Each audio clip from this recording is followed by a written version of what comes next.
नमस्कार, news point लेकर हाजिर हूं मैं राजीव। दोस्तों, राहुल गांधी आज बिहार में थे, नीतीश कुमार दिल्ली में थे और नरेंद्र मोदी बिहार और दिल्ली से दूर, यानी ना बिहार में ना दिल्ली में बल्कि जम्मू कश्मीर में थे। यानी कश्मीर से लेकर जम्मू कश्मीर कह दें, क्योंकि कश्मीर में नहीं थे, जम्मू में थे। तो जम्मू कश्मीर से लेकर बिहार तक आज सियासी हलचल मची रही। नरेंद्र मोदी तो चिनाब पर बने पुल का फीता काटने और वंदे भारत ट्रेन को हरी झंडी दिखाने पहुंचे थे और तिरंगा लहराने पहुंचे थे, जहां भाषण देते हुए मोदी ने पाकिस्तान को खूब खरी खोटी सुनाई। नरेंद्र मोदी ने कहा कि पाकिस्तान जब ऑपरेशन सिंदूर का नाम सुनेगा तो उसे अपनी हार याद आएगी।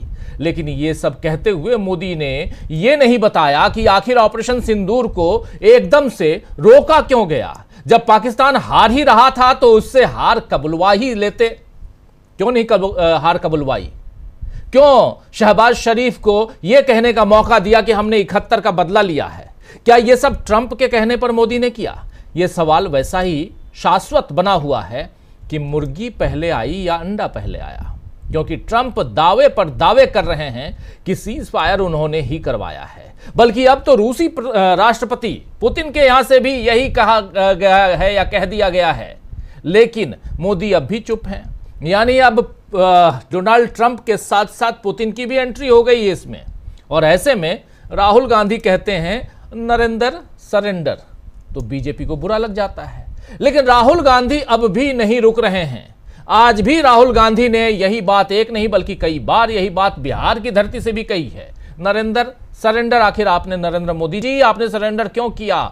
और आपका ट्रंप के सामने झुकना ये क्या मायने रखता है? और अगर ट्रंप ऐसा कह रहे हैं और सही नहीं है, गलत है, तो आप क्यों नहीं कहते हैं कि ये गलत है? आइए जरा सुन लीजिए। आज फिर राजगीर में, बिहार में नालंदा, फिर राजगीर में, और ये एरिया ऐसा है जिस एरिया में तूती बोलती रही है नीतीश कुमार की। लेकिन उनके एरिया में, उनके क्षेत्र में अगर राहुल गांधी पहुंचते हैं तो नीतीश बाबू दिल्ली क्यों आ जाते हैं, उस पर भी बात करेंगे। लेकिन पहले राहुल गांधी को सुनिए।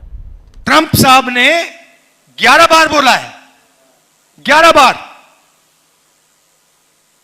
कि मैंने नरेंद्र मोदी को सरेंडर करवा दिया। 11 बार बोला है पब्लिक में। नरेंद्र मोदी जी चू नहीं कर पा रहे हैं। नरेंद्र मोदी ये नहीं बोल पा रहे हैं कि ये जो ट्रंप है ये झूठ बोल रहा है,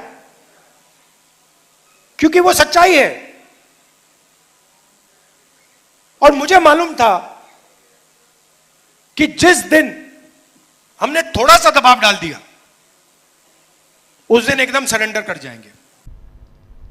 तो जिस दिन हमने थोड़ा सा दबाव डाल दिया उस दिन ये सरेंडर कर जाएंगे, सीधा हमला बोलते हुए। अगर राहुल गांधी गलत कह रहे हैं तो मोदी इसका जवाब दे दें। लेकिन वाकई उनके मुंह से ट्रंप के लिए कुछ भी नहीं निकल रहा है।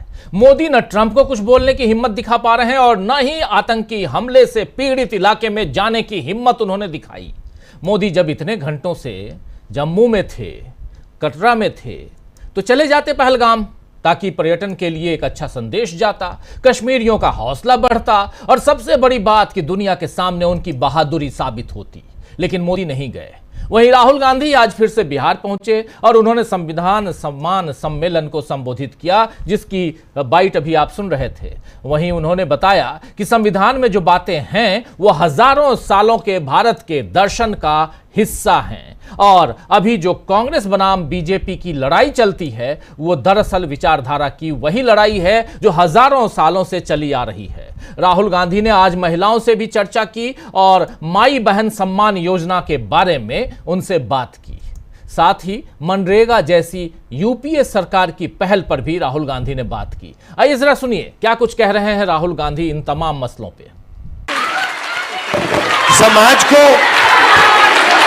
समाज को महिलाएं चलाती हैं और जो हमारा देश का पूरा सिस्टम है उसमें जिस प्रकार से महिलाओं को जगह मिलनी चाहिए वो नहीं मिलती है।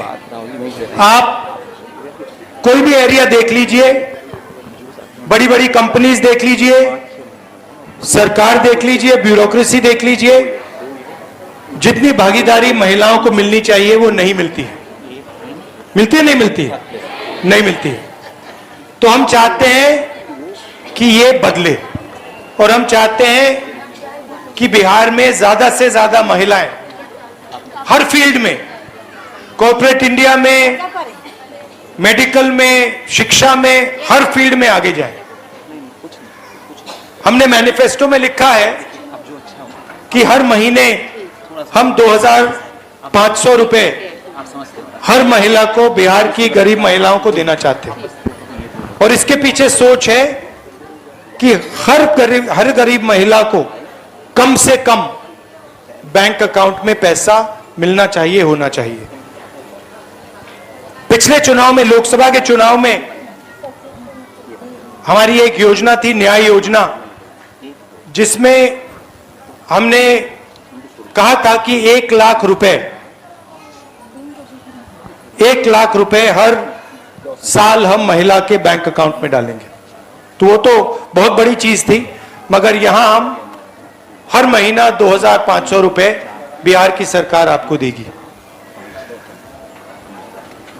आपने मुझे कहा कि आप बच्चों को पढ़ाते हो, मगर आज हिंदुस्तान की सच्चाई है कि जो बच्चे पढ़ लेते हैं, डिग्री पा लेते हैं, चाहे वो इंजीनियरिंग डिग्री हो, दूसरी डिग्री हो, डिग्री पाने के बाद वो रोजगार नहीं पा पाते हैं। ये सही है, गलत है? सही है ना? मतलब लाखों, हजारों लाखों रुपए आपके जेब से जाते हैं, आप जीएसटी देती हो, हर रोज आपके जेब में से जीएसटी निकलता है, आपने कुछ खरीदा, कपड़े खरीदे, जूता खरीदा, जीएसटी आप देते हो, और फायदा अदानी अंबानी जैसे लोगों को होता है। आपका कर्जा कभी माफ नहीं होता, आपका कर्जा माफ नहीं होता, उनका लाखों करोड़ रुपए का कर्जा माफ होता है। होता है, नहीं होता है?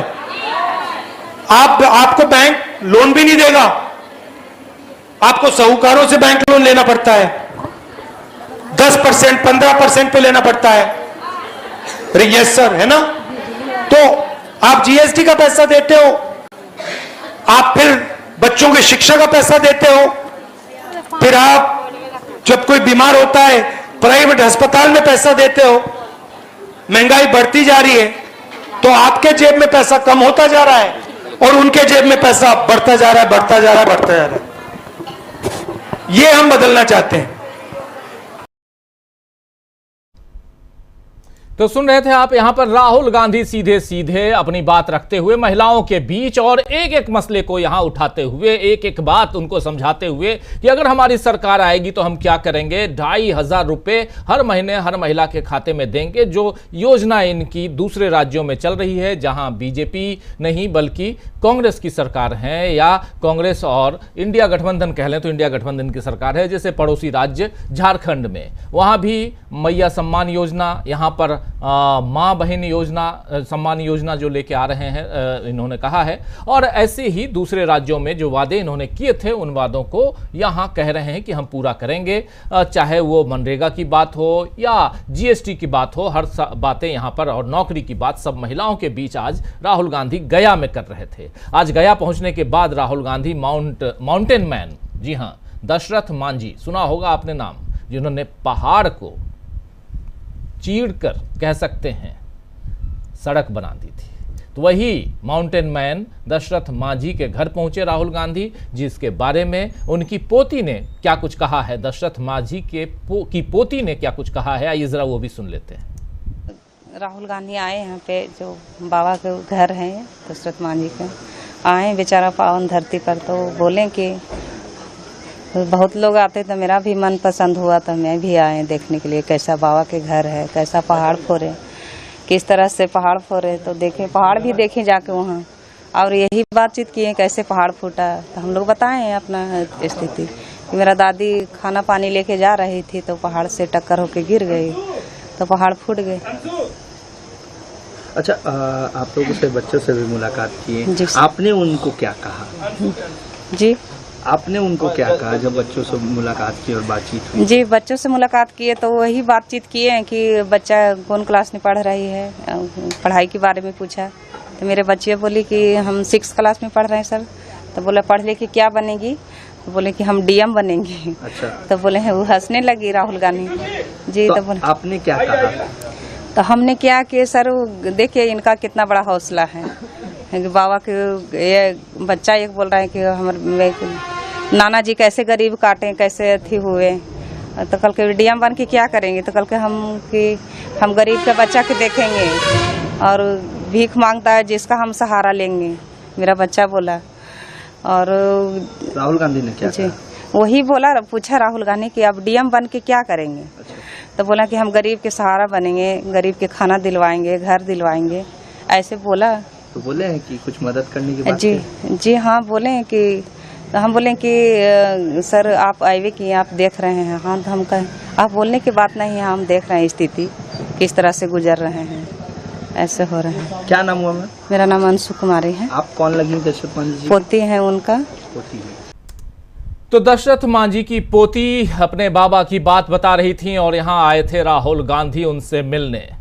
तो कुल मिलाकर एक दिन के बिहार दौरे में राहुल गांधी ने फिर नई हलचल मचा दी है। और खास बात यह है कि राहुल जब बिहार में थे तो नीतीश कुमार का अचानक दिल्ली आने का कार्यक्रम बन गया। उन्हें अपनी पार्टी के सांसद के गृह प्रवेश में शामिल होना था, लेकिन क्या यह दौरा सियासी मकसद से भी है? इस पर भी सवाल उठ रहे हैं, क्योंकि नीतीश जब भी दिल्ली आते हैं कुछ ना कुछ बवाल हो ही जाता है। पिछली बार वो एनडीए की बैठक में आए और उससे पहले एक दिन पहले नीति आयोग की बैठक थी, जिस बैठक जब वो दिल्ली पहुंच गए एक दिन पहले, यानी 2 दिन का उनका कार्यक्रम, नीति आयोग की बैठक में नहीं गए। और दूसरे दिन जब एनडीए की बैठक में पहुंचे तो बीच में ही बैठक को छोड़कर वो निकल लिए। ये नीतीश बाबू हैं। उसके पहले 2-3 बार नीतीश बाबू दिल्ली आए, नरेंद्र मोदी और अमित शाह से नहीं मिले और चले गए। और अब दिल्ली आए हैं जबकि मोदी कश्मीर में थे। तो कश्मीर से बिहार वाया दिल्ली जो सियासी उठापटक चल रही है उसी की हम चर्चा करेंगे, कश्मीर की चर्चा भी करेंगे। लेकिन उससे पहले एक बाइट और सुनाना चाहता हूं राहुल गांधी की, जिनसे मीडिया के लोगों ने जब पूछा तो उन्होंने क्या कुछ कहा है, ये आइए जरा सुन लीजिए। नरेंद्र सरेंडर, उस पर काफी वंडर मचा हुआ है, क्या कहेंगे सर? क्या हुआ है? आपने कहा नरेंद्र सरेंडर, हाँ, इस पर काफी राजनीतिक बहस हो रही है। हाँ, जी, क्या कहेंगे? तो इसमें मतलब सवाल क्या आपका? सवाल है कि मतलब Trump, president of United states, Trump ने 11 बार बोला है कि उन्हें उनके दबाव पर नरेंद्र मोदी जी रुके थे। तो मैं तो वही बोल रहा हूँ जो ट्रंप जी बोल रहे हैं, 11 बार बोला है। नरेंद्र मोदी जी ने ट्रंप के कमेंट के बारे में कोई बयान नहीं दिया। नरेंद्र मोदी जी को कहना चाहिए कि ट्रंप झूठ बोल रहे हैं। Thank you. तो यहां सुन लिया आपने, साफ साफ कह रहे हैं कि कौन झूठ बोल रहा है ये बता दे। या तो नरेंद्र मोदी झूठ बोल रहे हैं या ट्रंप झूठ बोल रहे हैं। नरेंद्र मोदी बता दें 11 बार उन्होंने क्यों कहा, 1 बार नहीं, 2 बार नहीं, 11 बार। और अब तो रूस से भी ये खबर आ रही है कि रूसी राष्ट्रपति और इधर डोनाल्ड ट्रंप यानी अमेरिकी राष्ट्रपति के बीच जो बातचीत हुई 75 मिनट की बातचीत, उस बातचीत में भी कहा गया और इसका खुलासा कल कर दिया था तो रूस ने। तो आखिर ऐसा क्यों है? इन सब के बीच उधर प्रधानमंत्री आज जब उद्घाटन करने, रेलवे उद्घाटन करने कटरा से श्रीनगर के बीच का जो रेलखंड है उसका उद्घाटन करने के लिए जब पहुंचे, कटरा पहुंचे, तो वो तिरंगा लहराते हुए नजर आए, फ्लैग ऑफ जो किया जाता है वो करते हुए नजर आए, सब कुछ था। लेकिन और अपनी पीठ थपथपाते हुए भी नजर आए। कांग्रेस पार्टी के सांसद जयराम रमेश ने एक ट्वीट किया, ये देखिए, ये अकेले, हाँ तस्वीर आप अकेली देखेंगे, और उनकी तस्वीर में उनके साथ जो इंजीनियर जो वहाँ इस पुल को के बारे में बताने के लिए गया है वो 5 फीट पीछे जरूर रहा है, इसलिए क्योंकि फिर साहब जो हैं वो तस्वीर में अकेले नहीं आते, अगर 2 लोग साथ साथ होते तो। चलिए ये सब यहाँ कहने की ज़रूरत नहीं है, आप सब अच्छी तरह से जानते हैं नरेंद्र मोदी कितने फोटो खिंचवाने में माहिर हैं और बिल्कुल वैसी तस्वीरें ही देते हैं हम लोगों के बीच जिसको दुनिया देखे। लेकिन जो काम कर रहे हैं नरेंद्र मोदी, क्या ये नरेंद्र मोदी का किया हुआ है? जो ये कटरा से रेल लाइन जम्मू कश्मीर में श्रीनगर तक ये जो पहुंची है वो क्या नरेंद्र मोदी के कारण है? आज जयराम रमेश ने ट्वीट किया है, जरा ऐतिहासिक तथ्य है यहाँ पे, जरा उसको आपके सामने रखना चाहता हूँ, फिर चर्चा की शुरुआत करेंगे। जरा स्क्रीन पे ले आइए उस ट्वीट को और जयराम रमेश उस ट्वीट में साफ साफ, चलिए जब तक स्क्रीन पे आए मैं आपको पढ़ के ही बता दे रहा हूं। उसमें बताया गया है कि 272 किलोमीटर लंबी उधमपुर श्रीनगर बारामूला रेलवे लाइन, जिसको USBRL कहा जाता है, कि टाइमलाइन देखनी चाहिए और समझना चाहिए कि मार्च 1995 में PV नरसिम्हा राव सरकार ने इसे मंजूरी दी। 1995 में इसकी मंजूरी मिली। मार्च 2002 में अटल बिहारी वाजपेयी सरकार ने इसे राष्ट्रीय परियोजना घोषित किया। उसके बाद 13 अप्रैल 2005 में प्रधानमंत्री डॉक्टर मनमोहन सिंह ने जम्मू और उधमपुर के बीच 53 किलोमीटर लंबी रेल लिंक का उद्घाटन किया। उसके बाद 11 अक्टूबर 2008 को प्रधानमंत्री मनमोहन सिंह ने श्रीनगर के बाहरी क्षेत्र मजहोम और अनंतनाग के बीच 66 किलोमीटर लंबी रेल लिंक का उद्घाटन किया। इसके बाद 14 फरवरी 2009 को ही प्रधानमंत्री डॉक्टर मनमोहन सिंह ने श्रीनगर के बाहर बारामूला और मजहोम से बारामूला के बीच 31 किलोमीटर लंबी रेल लिंक का उद्घाटन किया। ये देखिए कितनी बार उद्घाटन कर चुके हैं ऑलरेडी मनमोहन सिंह। इसके बाद 29 अक्टूबर 2009 को ही प्रधानमंत्री डॉक्टर मनमोहन सिंह ने अनंतनाग और कांजीगुंड के बीच 18 किलोमीटर लंबी रेल लिंक का उद्घाटन किया। फिर 26 जून 2013 को फिर प्रधानमंत्री डॉक्टर मनमोहन सिंह ने कांजीगुंड से बनिहाल के बीच 11 किलोमीटर लंबी रेल लिंक का उद्घाटन किया। ये वही रेल लिंक है 272 किलोमीटर वाली, और मतलब 26 जून 2013 तक बारामूला से कांजीगुंड के बीच 135 किलोमीटर लंबी रेल लाइन पूरी तरह चालू हो चुकी थी।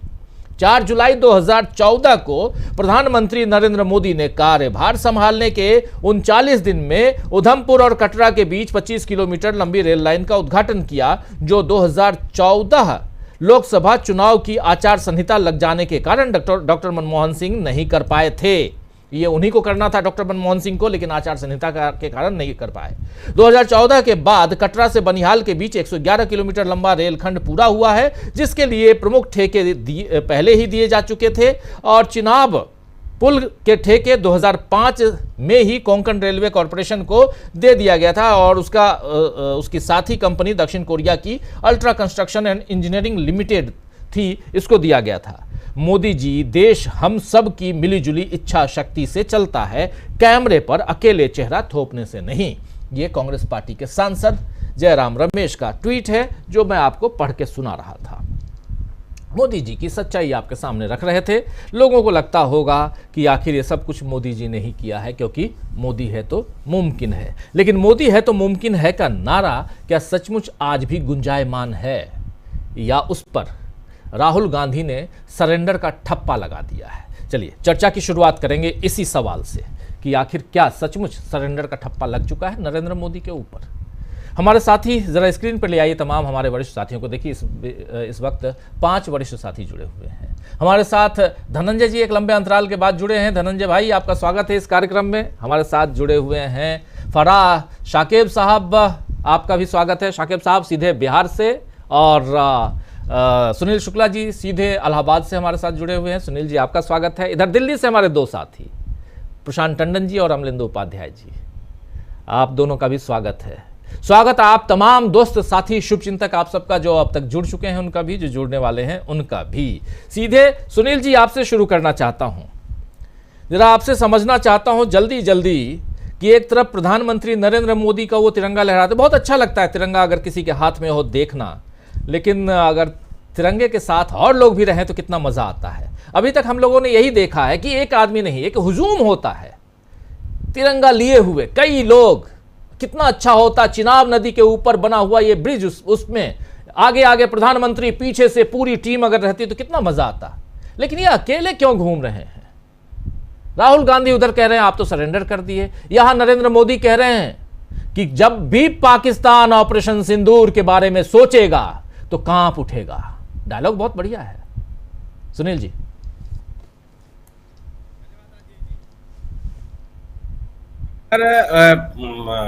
यह घटनाक्रम, प्रधानमंत्री जी का ये पूरा कार्यक्रम, उनका वो डायलॉग से भरे हुए भाषण और उसके असर को कितना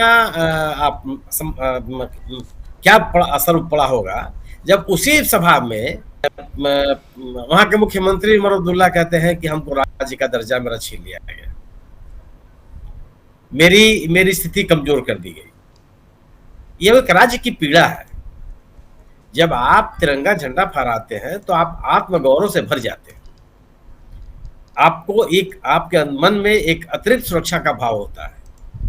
लेकिन अगर उसी स्वभाव में उसी राज्य का चुना हुआ मुख्यमंत्री जो उस राज्य का नागरिक है, वो कहीं से जाके बसा नहीं है, वही पैदा हुआ, और वह व्यक्ति कहता है कि मेरे राज्य का दर्जा मेरा खत्म हो गया है और मेरी स्थिति कमजोर कर दी गई, फिर आपके पूरे भाषण का क्या मतलब रह जाता है? आप जब कहते हैं कि जब ऑपरेशन सिंदूर के बारे में पाकिस्तान सोचेगा तो उसको पता चलेगा कि किस तरह के सैनिक संघर्ष होते हैं, मैंने कितना सफल रहा ऑपरेशन सिंदूर। हम सेना के शौर्य के ऊपर कोई सवाल नहीं, इसलिए नहीं है कि कोई इसलिए कि हम कोई एक सेना के बोध के साथ बोल रहे हैं। हम लोग का देश का अनुभव है, भारतीय सेना ने हमेशा अपना पराक्रम दिखाया है, सरकार किसी की रही हो, लेकिन जो कूटनीतिक निर्णय होते हैं उस निर्णय के ऊपर जब राहुल गांधी सवाल पैदा करते हैं कि 11 बार डोनाल्ड ट्रंप ने कहा कि हमारे हस्तक्षेप से युद्ध विराम हुआ और प्रधानमंत्री एक बार भी नहीं बोलते। डोनाल्ड ट्रंप और पुतिन के बीच में वार्ता होती है 1.5 घंटे, उसके बाद रशियन प्रवक्ता ने कहा कि डोनाल्ड ट्रंप के हस्तक्षेप से युद्ध विराम हुआ। तो यह जो दावा है सरकार का वो कितना प्रभावी रह जाता है, दुनिया में क्या संदेश जाता है इसका? आखिर सरकार को यह बात कहने में क्या दिक्कत है कि डोनाल्ड ट्रंप का कोई हस्तक्षेप नहीं था, जो राहुल गांधी कह रहे हैं सभी लोग कह रहे हैं। राहुल गांधी जो कह रहे हैं कि एक बार कह दीजिए कि डोनाल्ड ट्रंप का कोई भूमिका नहीं है। अगर यह बात आ जाती सरकार की ओर से तो क्या दिक्कत थी? अगर सरकार की चुप्पी, लगातार चुप्पी बने रहना, क्या राहुल गांधी की बातों को साबित नहीं करती है, उनको सही नहीं ठहराती है? जी, राहुल गांधी ने जो बात कही या उमर अब्दुल्ला ने प्रधानमंत्री की मौजूदगी में जो बात कही, उस दोनों भाषणों ने प्रधानमंत्री के पूरे भाषण के असर को कितना कमजोर किया होगा, आप सोच सकते हैं आराम से इस बात को। प्रधानमंत्री जी तो अकेले तिरंगा लेके चल रहे या विभिन्न उद्घाटनों के मौकों पर अकेले पुल पे चल रहे, सुरंग में चल रहे, कि तमाम फोटो है, वो तब कभी कोई उनके फ्रेम में कोई नहीं आता। यह देश स्वीकार कर चुका है कि अगर फोटो है तो केवल मोदी जी हैं वहां, और आसपास कोई दिखाई नहीं पड़ सकता, या तो आप पीछे रहेंगे 5 फीट की दूरी पर जिससे कि आपकी शक्ल भी ना पहचानी जा सके। ठीक है, उनका अधिकार है, वो नहीं चाहते कोई उनके इर्द गिर्द हो। वो तो पूर्ववर्ती प्रधानमंत्रियों को हम लोग ने देखा कि जब वो जहाज पर चढ़ते थे तो उनके सुरक्षाकर्मी साथ रहते थे। मोदी जी ने सुरक्षाकर्मियों को भी अपने साथ नहीं रखा, तो ठीक है, उनकी अपनी जीवन शैली है, कार्यशैली है। लेकिन सवाल इस बात का है कि आप लोगों के बीच में गए हैं प्रधानमंत्री की मौजूदगी मात्र से। ये सभा कहाँ हुई? रियासी में। और जो ऑपरेशन सिंदूर से प्रभावित इलाके हैं वो रियासी से कितनी दूर है? वहां क्या प्रधानमंत्री को नहीं जाना चाहिए? और अगर प्रधानमंत्री जाते तो क्या इस पूरे दौरे का, जम्मू कश्मीर के इस पूरे दौरे का पूरा महत्व और नहीं बढ़ जाता? आपने सिलसिलेवार बताया कि जिस परियोजना का उद्घाटन प्रधानमंत्री जी ने किया कोई एक दिन की उपलब्धि नहीं है, भारत सरकार के लगातार किए जा रहे प्रयासों की उपलब्धि है। आप नरसिम्हा राव जी से शुरू किए हैं, उसमें इंदिरा गांधी जी का भी योगदान है। सबसे पहले इस परियोजना का 1 खंड का उद्घाटन श्रीमती इंदिरा गांधी ने किया था। नरसिम्हा राव जी, मनमोहन सिंह जी और अटल बिहारी वाजपेयी जी का क्रम बाद में आता है, लेकिन सभी सरकारों ने इसमें योगदान दिया। अगर प्रधानमंत्री जी चाहे आज के आयोजन में इन उपलब्धियों की भी चर्चा होती तो क्या इससे भारत का गौरव नहीं बढ़ता? यह नहीं लगता कि देश 1994 से लेकर 2025 के बीच में कितनी दूरी तय कर लिया? चिनाब के ऊपर बना हुआ यह पुल जो एफिल टावर से भी ऊंचा है, वो कितनी बड़ी उपलब्धि है भारत देश के लिए, इंजीनियरिंग के लिए। लेकिन अगर आप किसी को श्रेय नहीं देते तो आपकी बात भी उतनी प्रभावी नहीं रह जाती जो पूरे घटनाक्रम में इस समय भी सुनाई पड़ रही है। राहुल गांधी ने जो बिहार में किया, राहुल गांधी का दशरथ मांझी के घर जाने का क्रम आप ये एकांगी तरीके से इसको नहीं देख सकते। आप याद कीजिए कि राहुल गांधी ने सबसे पहले रामेश्वर को अपने घर में बुलाया था, उसको खोज करके मिले थे। और रामेश्वर कौन था? जो सब्जी बाजार में जा करके, सब्जी मंडी में जा करके महंगाई के कारण अपनी पूरी सब्जी भी नहीं खरीद पा रहा था अपने बेचने के लिए, और उसको सोशल मीडिया पर राहुल गांधी ने देखा। आप रामचेत को याद कीजिए, उनके अमेठी जिले में जो उनका उस समय का संसदीय क्षेत्र था, रामचेत से उनकी मुलाकात हुई जो मोची है, उसके उसके जिसको कहते हैं पूर्वी उत्तर प्रदेश में ठीहे पर बैठ करके उन्होंने उससे बात की और उस रामचेत को बिना कुछ बताए, बिना एक बार उस स्वयं जा करके आज किस स्थिति में उसको उन्होंने पहुंचा दिया जी। अब फिर दशरथ मांझी के परिवार के साथ हो मिले। तो यह इस तरह की घटना ये बताती है कि राहुल गांधी समाज के उन वर्गों से भी मिलने के लिए प्रयासरत हैं, उनसे मिलना चाहते हैं जो उपेक्षित है, जो सरकार के एजेंडे में नहीं है, सरकार के नैरेटिव में नहीं है।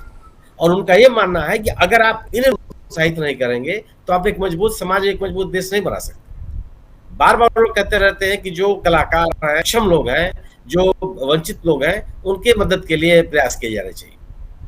आज भी उन्होंने दशरथ मांझी के ग्रैंड डॉटर के बच्चों के लिए कुछ कहा नहीं, कोई आश्वासन नहीं दिया।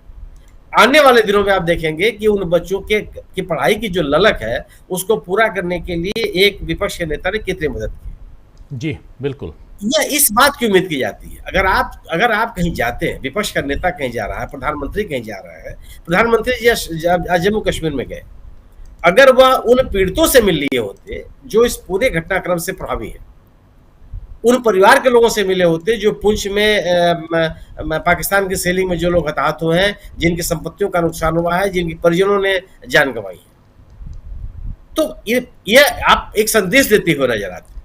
और ये लगता कि आप ये पूरी की पूरी यात्रा कोई राजनीतिक यात्रा नहीं है, बल्कि लोगों के दुख दर्द को दूर करने के लिए आप उनके साथ अपनी संवेदनाओं को जोड़ने के लिए गए। आप बड़े संवैधानिक पदों पे बैठे हुए लोगों, आप प्रधानमंत्री, राष्ट्रपति, उपराष्ट्रपति को उनका जाना लोगों के लिए माने रखता है।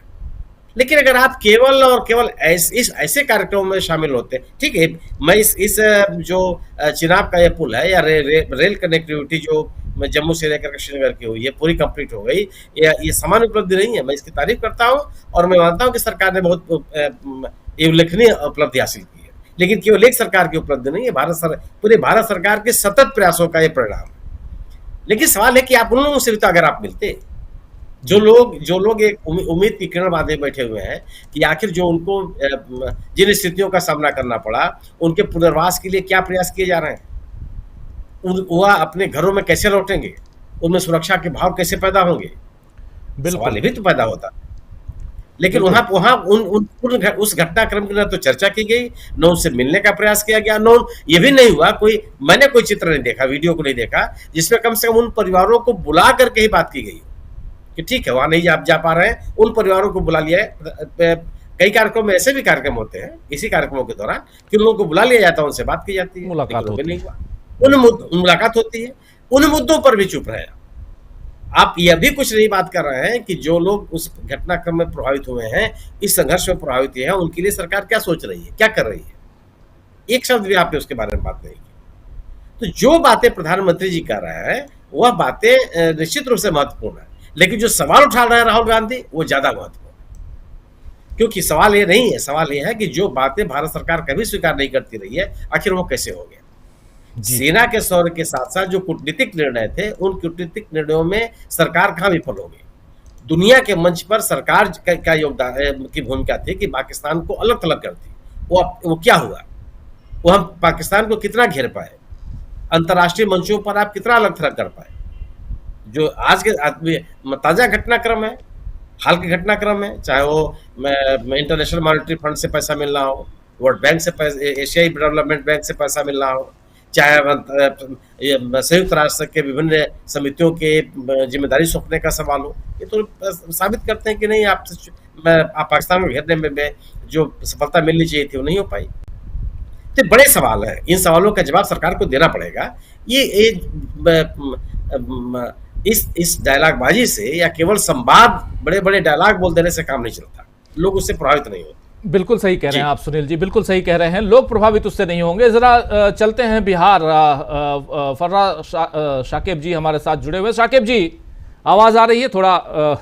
शाकिब जी आपके पास ही आ रहा हूं, जरा आपसे समझना चाहता हूं, राहुल गांधी बिहार में थे, राहुल गांधी बिहार में और एक नहीं बल्कि 3 कार्यक्रम। पहला कार्यक्रम राहुल गांधी पहुंचते हैं राजगीर और वहां पर संविधान सम्मान सम्मेलन में हिस्सा लेते हैं। जो भाषण देते हैं उस भाषण का एक छोटा सा हिस्सा जिसमें उन्होंने नरेंद्र सरेंडर का जिक्र फिर से किया, संविधान का जिक्र किया, हजारों सालों के हमारे भारत के दर्शन, इतिहास, इन सबको जोड़ता हुआ हमारा संविधान है, इसकी बात वो रख रहे थे। एक शानदार भाषण आप और बताएंगे उसमें। दूसरी तरफ वो पहुंचते हैं महिलाओं के बीच गया में और वहां महिलाओं से आश्वासन और महिलाओं के लिए उनकी जो तकलीफें, दुख है, दर्द है, उसको जानने समझने की कोशिश करते हैं।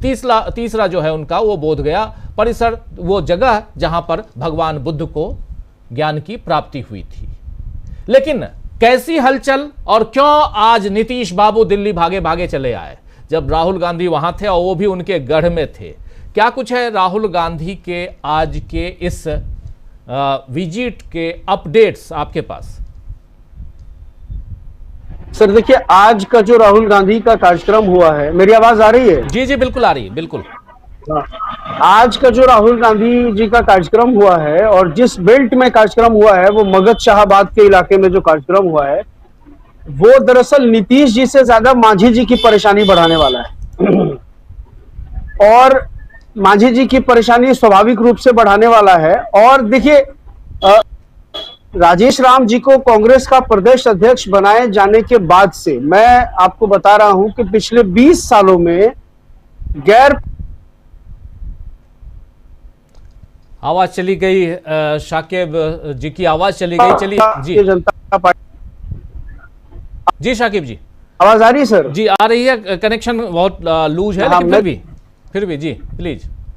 हाँ, मैं कह रहा हूं जिस गैर पासवान दलित को हासिल करने के लिए भारतीय जनता पार्टी हमेशा नीतीश के चेहरे पे भरोसा करती रही है, वो भारतीय जनता पार्टी अब पंचायत स्तर पर रविदास सम्मेलन आयोजित कर रही है। को प्रदेश अध्यक्ष बनाए जाने का साइड इफेक्ट है कि उनको लग रहा है कि क्योंकि देखिए नीतीश कुमार जी जो है वो डे बाय डे कम होती जा रही है बिहार के राजनीति में, तो ऐसे में जो गैर पासवान दलियां हैं उनको एक बड़ा, अगर उनको उनका डर महसूस होता है, उनको लगता है कि उनको कहीं मूव करना चाहिए, तो वो उनकी फर्स्ट प्रायोरिटी जो है वो कांग्रेस है। तो इसको लेकर के भारतीय में एक तो चिंता की स्थिति बनी हुई है। और दूसरा, वो जो दशरथ मांझी के घर जाना, उनके घर नारियल का पानी पीना, और सब बड़ा सवाल यह है कि उनके बेटे जो भागीरथ मांझी है उन्होंने टिकट मांग लिया है। उन्होंने बोधगया सीट से कांग्रेस का टिकट मांग लिया है, एमएलए विधानसभा का चुनाव लड़ने का। और यकीन मानिए, अगर उनको वो विधानसभा का चुनाव कांग्रेस पार्टी लड़ा देती है, तो जो मगध शाहबाद का इलाका जो है अभी साधने नरेंद्र मोदी विक्रमगंज पहुंचे थे, उस पूरी कोशिश को एक शॉट में कांग्रेस पूरी तरह से पलीता लगाने में कामयाब हो जाएगी। मैं और जो है अजीब भाई, थोड़ा वो मगध शाहबाद का है वहां पर। शाकिब जी, आपकी आवाज बीच बीच में टूट रही है, बहुत महत्वपूर्ण जानकारी आप दे रहे हैं, आवाज टूट रही। कोशिश हम करेंगे कि थोड़ी आपकी बात और सुने, और फिर धनंजय जी के पास आऊंगा जल्दी से। उस एरिया को धनंजय जी भी बहुत अच्छी तरह से जानते हैं। लेकिन शाकिब भाई जी अपनी बात रखिए, और अगली बार अगर टूटते हैं तो मैं सीधे धनंजय जी के पास आता हूँ। जी शाकिब जी। जी जी जी बिल्कुल। एक्चुअली मैं शॉप पे हूँ और थोड़ा सा यहाँ सिग्नल की प्रॉब्लम होती है, घर में होता हूँ तो हम लोग जानते हैं, मैंने उनको मैसेज किया हुआ है, कोई बात नहीं। तो एक्चुअली होता क्या है कि देखिए, वो शाहबाद का जो इलाका है वहां बसपा की भी पकड़ है, और बसपा के उम्मीदवारों को वहां अच्छे खासे, अभी जो एकमात्र बसपा के विधायक पिछले चुनाव में जीते थे, जो अभी जदयू में हैं, जमा खान साहब, उनको तकरीबन 97-98 हजार वोट मिले थे। और बक्सर की एक सीट है रामगढ़, वहां से बसपा के उम्मीदवार को 57 हजार वोट मिले हैं। उसी इलाके करघर हर सीट आती है, उस पे आएंगे, वहां से बसपा के उम्मीदवार बताइए शाकिब जी, ये बताइए, उस पे आएंगे हम लोग आगे, जब चुनाव आएगा तो उस पे और भी डीपली बात करेंगे। मुझे ये बताइए कि राहुल गांधी का क्या इंपैक्ट है? राहुल गांधी का दशरथ मांझी के घर जाना, उनकी पोती की बाइट आप लोगों ने सुनी, वहां आपने बता दिया कि दशरथ मांझी के बेटे भागीरथ मांझी ने कांग्रेस से टिकट भी मांग ली। लेकिन यहां पर सवाल यह है कि राहुल गांधी का क्या इंपैक्ट आज था, और उस एरिया में जो गढ़ कहलाता है नीतीश बाबू का, इसलिए भी समझ समझना जरूरी है, क्योंकि यहीं पे जाके न सिर्फ नीतीश के खिलाफ बल्कि नरेंद्र मोदी के खिलाफ भी यहां राहुल गांधी नरेंद्र सरेंडर फिर कहते हुए नजर आए। इसका क्या इंपैक्ट है? सर, ये नरेंद्र सरेंडर वाला डायलॉग अगर काम कर गया राहुल गांधी का, और जिस तरह से उस पर रिएक्शन आ रहा है भारतीय जनता पार्टी का, लोगों ने जिस तरह से इसको रिसीव किया है, आज तो उन्होंने नरेंद्र सरेंडर जाति जनगणना के कंटेक्स्ट में कहा है, उसके संदर्भ में उन्होंने कहा है कि हम जनगणना करवाई, और ट्रंप को लेकर के भी जब मीडिया ने पूछा तो फिर उन्होंने वो नरेंद्र सरेंडर को जो है वहां उस मामले पर भी कहा कि भाई 11 बार ट्रंप बोल चुके हैं, लेकिन मोदी जी का खंडन अभी तक नहीं आया है।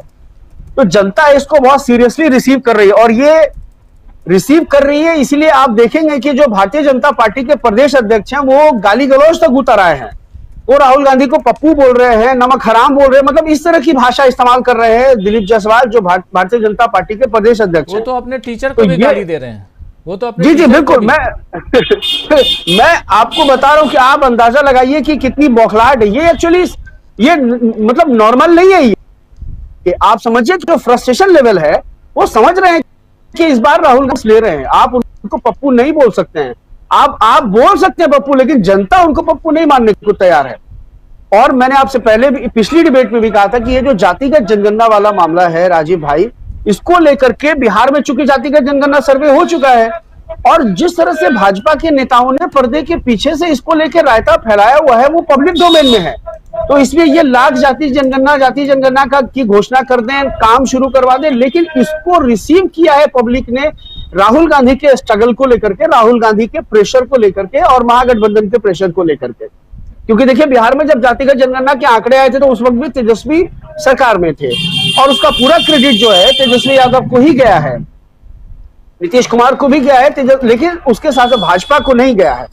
भाजपा के बारे में लोगों का ये मानना है, देखिए भाजपा अपने स्वभाव से हट के राजनीति जो कर रही है ना, जैसे कल सुनील शुक्ला सर को मैं एक डिबेट में सुन रहा था, वो बिल्कुल सही कह रहे थे कि भाजपा की जो है ये राजनीतिक स्वभाव नहीं है भाजपा का, सामाजिक न्याय उसके राजनीति के स्वभाव में नहीं है। तो ये तमाम चीजें जनता समझती है बहुत अच्छी तरीके से, मार्जिन फिलॉसफर देते हैं। तो ये चीजें, और राहुल गांधी अगर इसी तरह से आते रहे बिहार, और जिस सेक्शन को वो फोकस कर रहे हैं, उस सेक्शन में अगर थोड़ा सा उन्होंने डेंट लगा लिया तो राजीव भाई बिहार में महागठबंधन की सरकार बनना कहीं कोई बड़ी बात नहीं होगी। तो इसीलिए राहुल गांधी उसी अत्यंत पिछड़ा वर्ग जो है उसके फ्लोटिंग वोटर्स पर जो है वो दांव लगा रहे हैं, कि जो फ्लोटिंग वोटर्स है, जो नीतीश कुमार को लेकर भी अब नॉन सीरियस हो चुका है, क्योंकि उसको ये लगने लगा है कि भाजपा 2025 में नीतीश जी को मुख्यमंत्री बनाने नहीं जा रही है, तो वो वोटर जो फ्लोट करेगा वो बजाय भाजपा की तरफ जाने के, वो अगर कांग्रेस और महागठबंधन की तरफ फ्लोट करता है तो महागठबंधन को अच्छा एज मिलेगा फिर इसमें।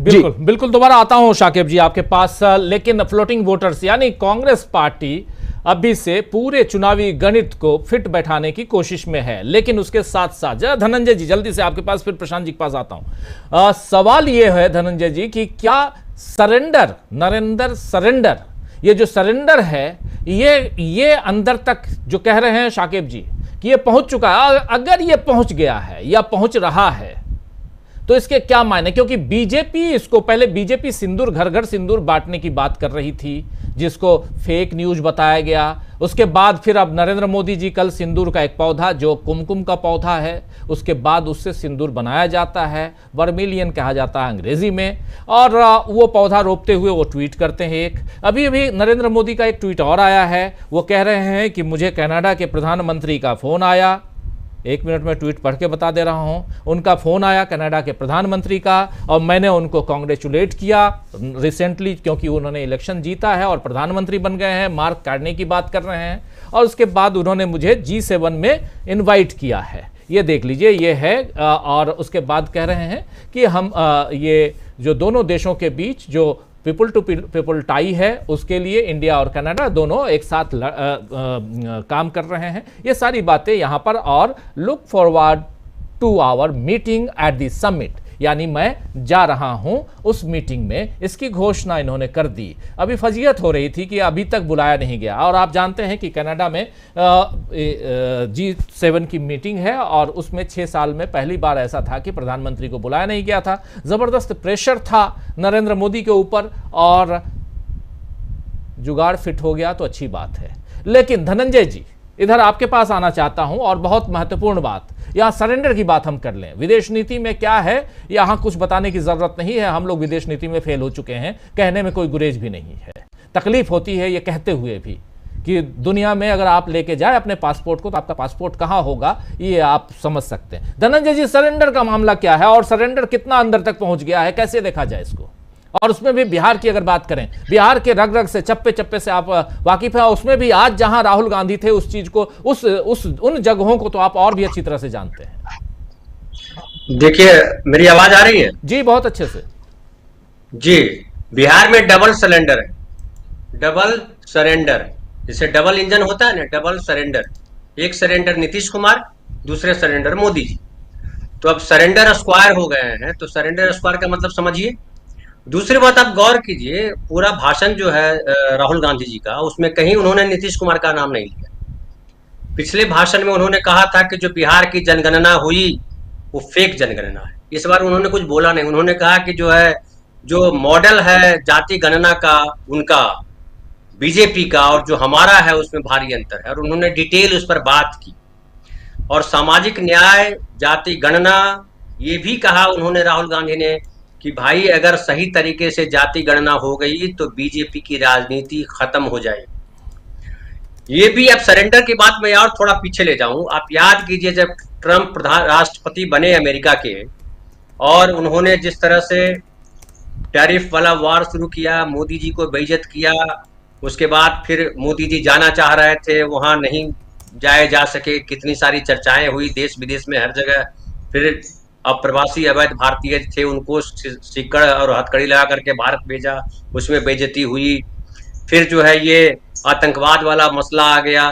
तो पहले जो है ये बचा ले जाते थे, हर जगह इनका जो गटर मीडिया है वो बचा ले जाता था इनको, ये भी अपनी बात कर लेते थे। लेकिन ये जो सीज फायर वाला जो प्रकरण हुआ, और जिसमें 11-12 बार ट्रंप ने कहा, वो गांव-गांव पहुंच गया और मोदी जी उसका जवाब नहीं दे पाए। अगर आप गौर कीजिए तो जो उन्होंने भाषण किया था आने के बाद, 22 तारीख के बाद मधुबनी में, मिट्टी में मिला दूंगा, कितना हो गया, 1.5 महीना करीब हो गया। 1.5 महीना में मिट्टी में मिला दूंगा से आगे बढ़ नहीं पाए। अभी जो ट्वीट पढ़ के सुनाया, इस 1.5 महीने में पहली बार एक नई बात कह रहे हैं और ऐसे हुलस करके बोल रहे हैं जैसे कोई बहुत बड़ी घटना हो गई। ये जो ट्वीट कर रहे हैं ऐसा लग रहा है कोई बहुत बड़ी घटना हो गई। दूसरी तरफ देखिए, जहां भी जा रहे हैं वो, आप एक और वीडियो अगर आपने दिखाया होगा कि वो किस तरह से तिरंगा लहरा रहे हैं, अकेले आप चर्चा भी कर रहे थे, वो तिरंगा लहराते ब्रिज पे ऐसा दिखे। बहुत सही आपने बात कही कि तिरंगा का मतलब होता है भारत देश, भारत की आबादी, भारत के लोग, हम भारत के लोग, तिरंगा का मतलब होता है। लेकिन नरेंद्र मोदी जी, तिरंगा का मतलब होता है मैं नरेंद्र मोदी। मैं नरेंद्र मोदी तिरंगा नहीं। जब नरेंद्र सरेंडर बोलते हैं राहुल गांधी, तो वो भारत को नहीं बोल रहे हैं, लेकिन बीजेपी के सारे प्रवक्ता कहने लगते हैं कि भारत को बोला, आत्मसमर्पण कर दिया भारत। भारत ने आत्मसमर्पण नहीं किया, नरेंद्र मोदी ने आत्मसमर्पण किया। और बिहार में और आत्मसमर्पण देखिए नरेंद्र मोदी का। पिछली बार जो गए थे, सीज फायर के बाद की बात कर रहा हूं, अभी कुछ दिन पहले की बात है, जब नरेंद्र मोदी गए तो क्या कहा उन्होंने थोड़ी सी चर्चा की पाकिस्तान की, ऑपरेशन सिंदूर की, और फिर आ गए वो सामाजिक न्याय पर, जाति गणना की बात करने लगे, सामाजिक न्याय पे चर्चा करने लगे। वो चर्चा क्यों कर रहे हैं? वो चर्चा इसलिए कर रहे हैं कि बिहार में जाति गणना और सामाजिक न्याय ही इशू है, मुद्दा है। और नीतीश कुमार, देखिए नीतीश कुमार इतने समय से रहे बीजेपी के साथ, लेकिन अभी भी मानते हैं लोग कि बीजेपी के साथ नीतीश कुमार होकर के भी नहीं है। वो रास्ता ढूंढते रहते हैं कैसे धर्मनिरपेक्षता वाला जो है उनका जो ब्रिज है वो काम करने लगे। और आप गौर कीजिए, कल बकरीद है, गांधी मैदान में साकेब शायद बताएं वो कि गांधी मैदान में तैयारी चल रही है परसों से बकरीद पे, जो है कि आम आदमियों का जाना वहां मना है और पूरी सुरक्षा की व्यवस्था की जा रही है कि बकरीद ढंग से मनाया जाए। बाकी जो बीजेपी के राज्य, वहां गौर कीजिएगा कि वहां पे बकरा काटा जा रहा है, बकरे को कोई छुड़ा के ले जा रहा है, कोई कह रहा है बकरा शाला हम बना रहे हैं जिसमें बकरे हम लेकर के आएंगे, इतना बकरा रखेंगे। तमाम मुसलमानों के खिलाफ जो बोलने वाली भाषा इस्तेमाल हो रही है। लेकिन बिहार में वहां पे गांधी मैदान में बकरीद की तैयारी चल रही है। एक और बात, मैं पिछले जब मैं आया था तो मैंने कहा था कि नीतीश कुमार और इनकी मोदी जी की दिक्कत ये है कि दोनों जो है सामाजिक न्याय वाले चैप्टर से बिहार में हट नहीं पा रहे हैं। और हट इसलिए नहीं पा रहे हैं कि बिहार में जो पिछले 35 साल से हुआ है, उस 35 सालों में एक जागृति आई है। लालू प्रसाद यादव का उसमें बड़ा योगदान है। तेजस्वी ने फिर जिस तरह से डिप्टी चीफ मिनिस्टर बनने के बाद जो माहौल बनाया और संभावना जगाई है, फिर राहुल गांधी ने जिस तरह से संभावना जगाई है, लगातार जाति गणना पर पिछले 1-1.5 साल से बात कर रहे हैं। और वो तेलंगाना वाला जो बहुत डिटेल बताया है राजीव भाई, कि कैसे जाति गणना हमने करवाई है, उसमें बाकायदा दलितों से, पिछड़ों से, अति पिछड़ों के जो संगठन है उनसे सवाल लिए। हमने अपने सवाल नहीं दिए, आम आदमी के पास लेकर गए, हम उनसे सवाल पूछे कि बात बताइए आपके लोगों से क्या सवाल पूछे जाने चाहिए। और वो सवाल ये भी आया उसमें कि दलितों से पूछा जाए कि क्या अभी भी आप अस्पृश्यता को झेलते हैं। ये एक उदाहरण के तौर पर उन्होंने पेश किया। ये बहुत महत्वपूर्ण बात है, इसको अंडरलाइन किया जाना चाहिए। जब आजादी के 75 साल बाद अमृतकाल मना रहे हैं नरेंद्र मोदी जी, लेकिन देश भर में मुसलमानों के खिलाफ, दलितों के खिलाफ, पिछड़ों के खिलाफ, अति पिछड़ों के खिलाफ तमाम तरीके के भेदभाव हो रहे हैं, जो आज से 11 साल पहले नहीं हुए। 2014 के बाद जो भेदभाव हुए हैं उसमें सरकार साथ खड़ी है, उनके मंत्री साथ खड़े होते हैं। और ये जो राहुल गांधी जो कह रहे हैं उसमें संभावना लोग देख पा रहे हैं, बिहार में भी देख पा रहे हैं। और एक और बात मैं लास्ट कहूं, जो मैं पहले भी आपके पास बोल चुका कि बिहार में जो नीतीश कुमार के वोटर हैं वो किंग कर्तव्य विमूढ़ वाली स्थिति में, वो जानते हैं कि इस बार नीतीश कुमार चीफ मिनिस्टर नहीं बनने वाले। वो जानते हैं कि इस बार नीतीश कुमार में वो तेवर नहीं है जो तेवर के लिए नीतीश कुमार जाने जाते थे। और नीतीश कुमार का विकल्प अब बिहार में चाहिए, तो नीतीश कुमार का विकल्प कौन होगा, ये सवाल है बिहार में। तो नीतीश कुमार का विकल्प क्या तेजस्वी हो सकते हैं, क्या प्रशांत किशोर हो सकते हैं, क्या चिराग पासवान हो सकते हैं। चिराग पासवान अपने आप को प्रोजेक्ट कर रहे हैं कि मैं यहाँ का मुख्यमंत्री हो सकता हूँ, बीजेपी उनके साथ पीछे से खड़ी है। एक सर्वे में आया था, उसमें मैं पढ़ रहा था कि 6% वोट जो है, 6% लोग चाहते हैं कि बीजेपी के नेता जो है सम्राट चौधरी वो मुख्यमंत्री बने। 39% लोग तेजस्वी के साथ खड़े हैं। और वो तेजस्वी के साथ इसलिए खड़े दिखाई पड़ते हैं कि राहुल गांधी पीछे खड़े हैं। जो नीतीश कुमार का वोट बैंक था कि वो न भूमिहार को पसंद कर रहे हैं, न भूमिहार का राज चाह रहे हैं, न यादव का राज चाह रहे हैं। उनको लग रहा है कि भूमिहार के राज में भी गड़बड़ी है, यादव के राज में भी गड़बड़ी है। नीतीश कुमार के साथ जो आज तक रहे वो अब राहुल गांधी की तरफ, कांग्रेस की तरफ वो लोग देख रहे हैं। वो बड़ी आबादी है, वो मुस्लिम भी है, बाकी जातियां भी, अति पिछड़ी जातियां हैं, दलित जातियां हैं। जो अभी कह रहे थे ये साकिब कि वहां पे रविदास, पंचायत स्तर पर रविदासों की मीटिंग हो रही है। खाली रविदासों की मीटिंग नहीं हो रही है साकिब, तमाम जातियों के जो अति पिछड़ी जातियां हैं, मेरे पास तो सारी इंफॉर्मेशन है। वो चाहे शेड्यूल कास्ट के जो राष्ट्रीय अध्यक्ष बनाए गए हैं कांग्रेस पार्टी के राजेंद्र पाल सिंह या अनिल जैन, दोनों हमारे बड़े क्लोज मित्र हैं। दोनों का ये है कि जो संगठनों के साथ जो अनिल जय हिंद ने शुरू किया था वो बड़ी गहराई से है, बड़ी जमीनी स्तर पर है। मेरे पास कितने फोन आ चुके हैं परसों सब तक कि धनंजय आप राजगीर आ रहे हैं क्या? मैंने कहा मैं नहीं आ रहा हूं, मैं पार्टी का कार्यकर्ता नहीं हूं। तो मैं बताऊं कि वो यहाँ एक गंभीर हलचल है। नई हलचल तो आपने लिखी है, सही है, लेकिन नई और बेहद सीरियस गंभीर हलचल है। और बिहार के लोगों को लग रहा है कि यहाँ से हम बदलाव, राहुल गांधी ने भी कहा कि बिहार हमेशा बदलाव करता है, बिहार हमेशा परिवर्तन लाता है। और ये जो विचार है संविधान में, उसमें बिहार का बड़ा योगदान है। बुद्ध का जिक्र किया उन्होंने, है ना। तो ये तमाम चीजें जो है इस बार बिहार कुछ नया चुनाव में देगा, इसकी गारंटी है, ऐसा मुझे लग रहा है। जी जी जी बिल्कुल, बिहार नया देगा। राहुल गांधी की बात हम कर रहे हैं। जरा प्रशांत टंडन जी को ले आइए स्क्रीन पे। राहुल गांधी की बात हम कर रहे हैं, बिहार में राहुल गांधी। लेकिन सबसे बड़ी बात, एक बात और जोड़ना चाहता हूं। राहुल गांधी की जब चर्चा चल रही है तो एक बात में राहुल गांधी और सही साबित हो गए हैं। अब सब लोग बोलेंगे कि राहुल गांधी की आप तरफदारी कर रहे हो। साबित, सही साबित। आप लोगों ने सुना होगा कि विजय माल्या जो भागा हिंदुस्तान छोड़कर, विजय माल्या ने एक पॉडकास्ट में, एक इंटरव्यू में ये बताया है, स्वीकार किया है कि मैं जब भारत छोड़ रहा था तो तत्कालीन वित्त मंत्री अरुण जेटली से मैंने मुलाकात की थी, उनसे मैंने बात की थी, उसके बाद मैं छोड़ा हूं। ये अब सोशल मीडिया पे वायरल है, आप सुन सकते हैं। चूंकि किसी और का है, हम नहीं दिखा सकते हैं, इसको नहीं दिखा रहे हैं। लेकिन इस बारे में राहुल गांधी एक प्रेस कॉन्फ्रेंस में 2018 के चुनाव से पहले, 2019 में चुनाव था, 2018 में राहुल गांधी ने एक प्रेस कॉन्फ्रेंस में यह बात कही थी कि मैंने सेंट्रल हॉल में सुना था, कोने में दोनों बात कर रहे थे। जरा सुना देता हूं उस राहुल गांधी के उस बाइट को सुनाता हूं। चर्चा आगे बढ़ाएंगे प्रशांत जी आपके पास। विजय माल्या का जिक्र इसलिए या राहुल गांधी का जिक्र क्योंकि बात कर रहे हैं सरेंडर भी वहीं तक पहुंचने वाला है। पहले सुनते हैं राहुल गांधी 2018 में क्या कह रहे थे। कल अरुण जेटली जी ने कहा कि विजय माल्या जी ने उनको पार्लियामेंट में इनफॉर्मली अप्रोच किया था।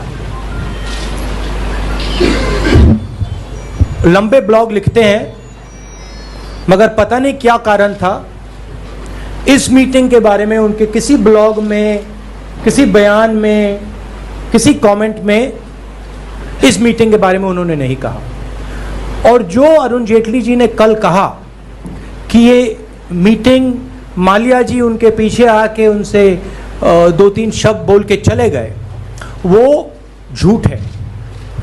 और आज हम आपके लिए सबूत लाए हैं। पुनिया जी हैं, पुनिया जी ने अपनी आंखों से अरुण जेटली जी और विजय माल्या जी की मीटिंग पार्लियामेंट में देखी है। 15-20 मिनट की मीटिंग थी, सिट डाउन मीटिंग थी। पुनिया जी थोड़ा आपको बताएंगे इस मीटिंग के बारे में।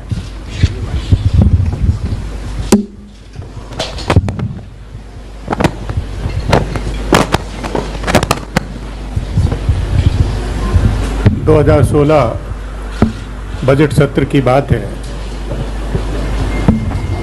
1 मार्च 2016 को 29 फरवरी को बजट पेश हुआ। 1 तारीख को मैं पार्लियामेंट हाउस के सेंट्रल हॉल में बैठा था और तभी मैंने देखा अरुण जेटली जी और विजय माल्या वो आपस में बात कर रहे हैं, खड़े होकर कोने में बात कर रहे हैं और बहुत अंतरंग, दोनों एक दूसरे को जैसे कि अंतरंग बातें होती उस तरह से बात कर रहे थे। फिर 5-7 मिनट के बाद फिर वहाँ पर सेंट्रल हॉल में बेंच में बैठ के भी बात करना उन्होंने शुरू किया और बात अपना करते रहे। और विजय माल्या उस सत्र में केवल 1 मार्च को ही आए थे और अरुण जेटली जी से मिलने के लिए आए थे, तो उन्होंने उनसे मुलाकात की।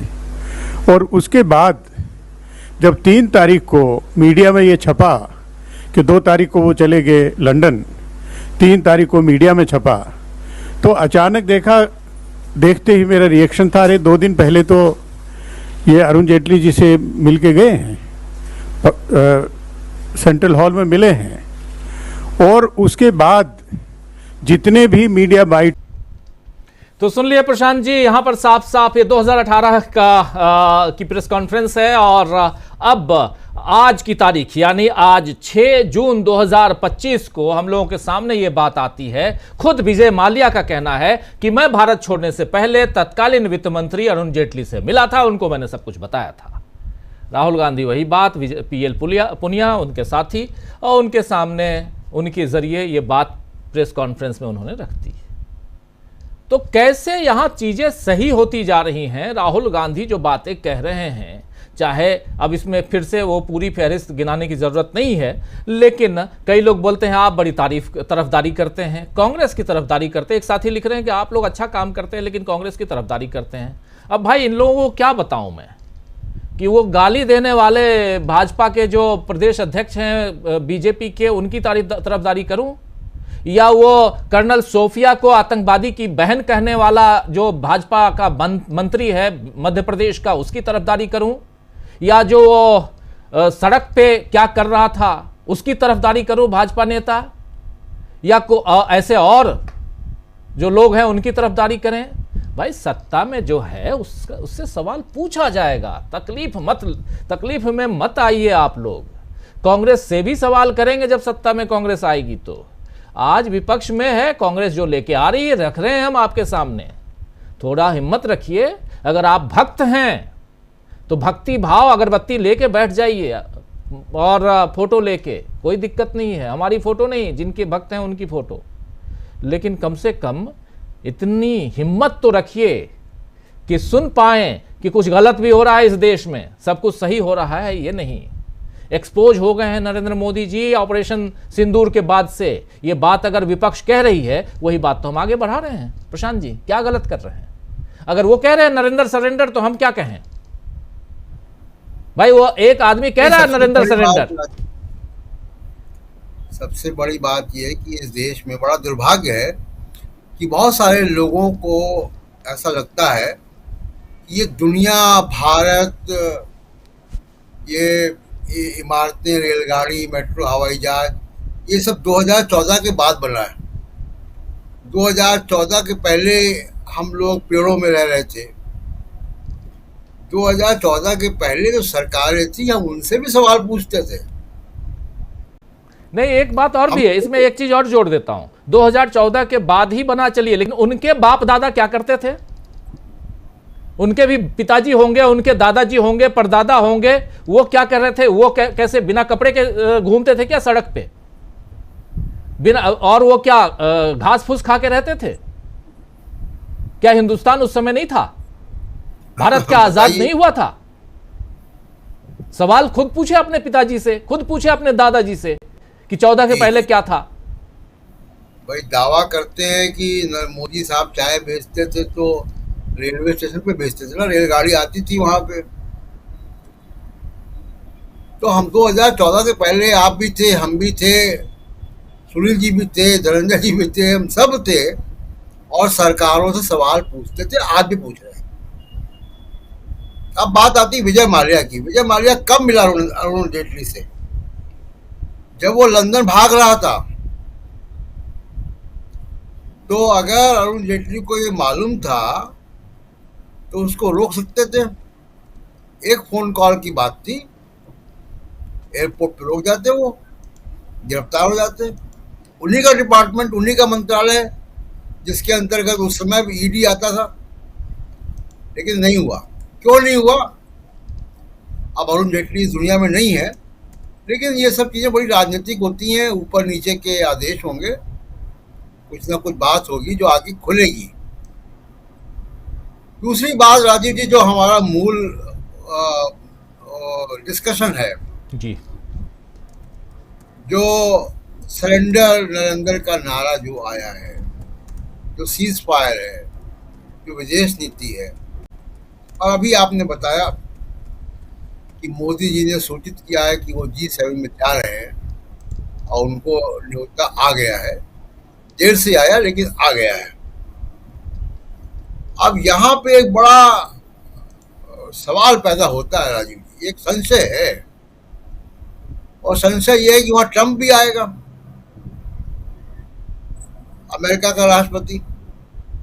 और ट्रंप ने अगर मोदी जी को कैमरे के सामने फ्रेम में लेकर कह दिया कि सीज फायर मैंने कराया, तब मोदी जी क्या करेंगे?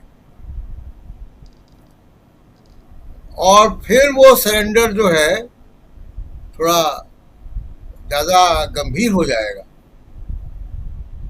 ये खतरा वहां है, क्योंकि वहां बाकी देशों के राष्ट्रपति भी आएंगे, ट्रंप भी आएंगे, और ट्रंप बोलने के आदी हैं। कैमरा देखते ही, माइक देखते ही वो आजकल सीज फायर बोल रहे हैं। तो क्या वो वहां रुकेंगे? इस तैयारी के साथ नरेंद्र मोदी को वहां जाना चाहिए, क्योंकि अगर वहां पे ऐसा हो गया तो अभी तक जो विदेश की धरती से एक विश्व गुरु की इमेज बनती थी, वो उस पर एक और बड़ा झटका लग जाएगा। दूसरी बात, एक राजनीति जब बात होती है राजनीति की, तो हमेशा ये विश्लेषण होते हैं कि साहब बीजेपी का माइक्रो मैनेजमेंट बहुत अच्छा है, इसलिए चुनाव जीत जाती है। मैं इसका पक्षधर कभी भी नहीं रहा हूं। हमेशा से एक ब्रांड आपने आगे किया हुआ था मोदी जी का, चुनाव उस वजह से जीत रहे थे। ब्रांड मोदी नहीं रहेगा तो आप हर मतदाता के ऊपर एक पन्ना प्रमुख लगा दें, फिर भी आप नहीं जीत पाएंगे। कांग्रेस के पास तो कोई माइक्रो मैनेजमेंट नहीं था। कांग्रेस ने कितने चुनाव जीते हैं? जितने बीजेपी ने जीते उससे ज्यादा जीते।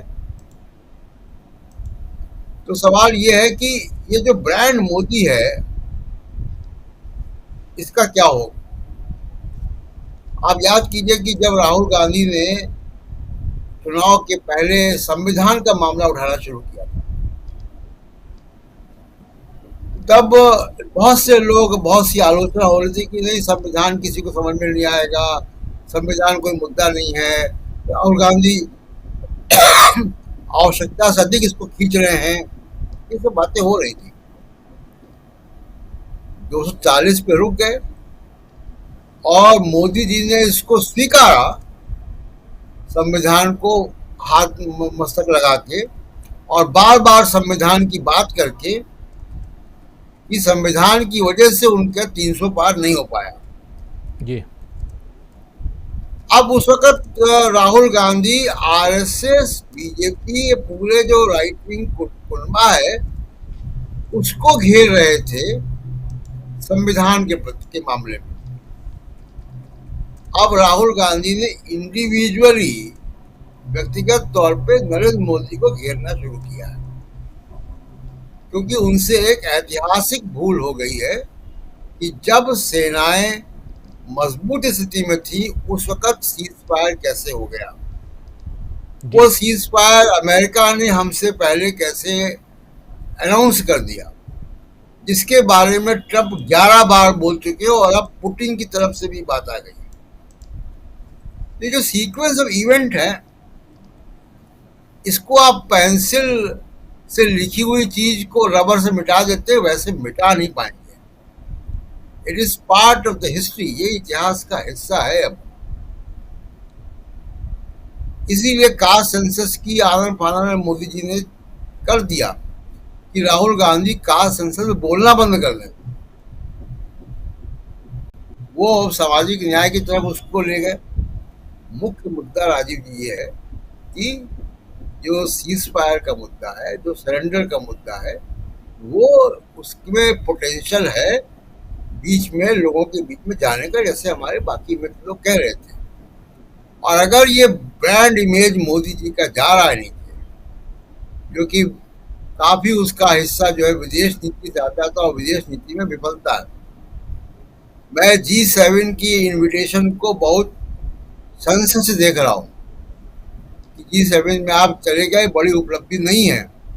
वहां होगा क्या, उस पर देश की निगाह है। कितने राष्ट्रपति आपके पक्ष में बात करेंगे, और ये खतरा हमेशा है वहां पे कि उस पूरे सम्मेलन में जहाँ कैमरे लगे होंगे वहां ट्रंप आएगा और ट्रंप कह देगा 13वीं बार 12वीं बार ये सीज फायर मैंने करवाया। फिर आप क्या करेंगे?